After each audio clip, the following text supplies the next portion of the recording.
Hey, I'm Celeste. My presentation today is on prevention of multi-drug resistant organism infections.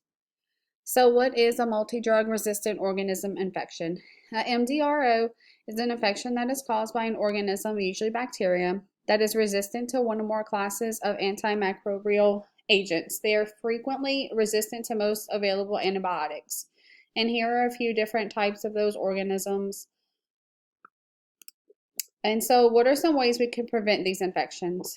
So a few things we can do is a chlorhexidine bathing to control the MDROs, hand hygiene to reduce the transmission, active surveillance strategies, environmental cleaning and disinfection strategies, minimizing exposure to invasive devices and reducing device-associated MDRO risk, and communication of patients' MDRO status and whether or not they're carriers, and making sure that all of the healthcare professionals that they deal with know their status.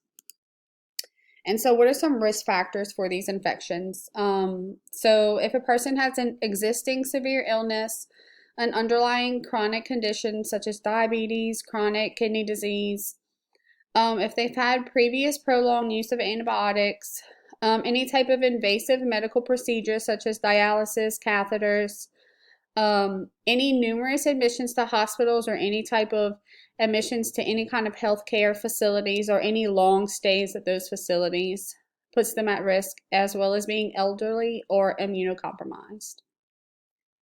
And so what types of infections are caused by these organisms?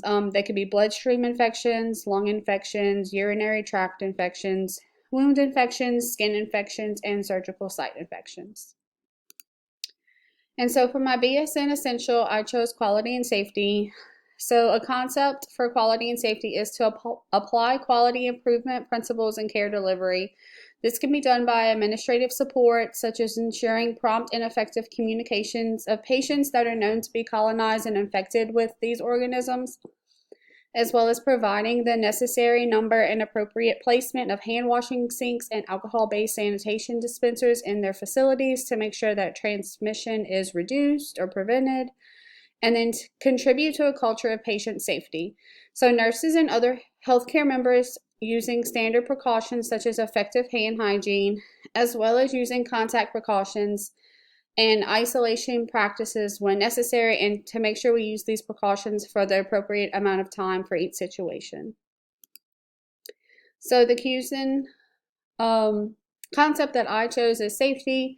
So to participate in structuring the work environment to facilitate integration of new evidence into standards of practice, this can be done by attending education and training on risk and prevention of MDRO transmission, such as prevention strategies and different organization experiences, and then following all standard precautions during all patient encounters and all settings of healthcare, including masks during splash generating procedures.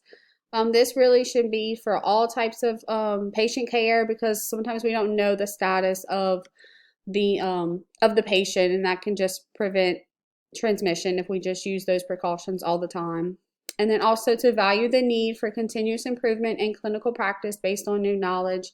So to consider each individual patient situation in relation to MRDO and deciding whether or not to modify which precautions to use, and then establishing summary reports on clinical isolates with updates at least annually. And those are my references. Thanks.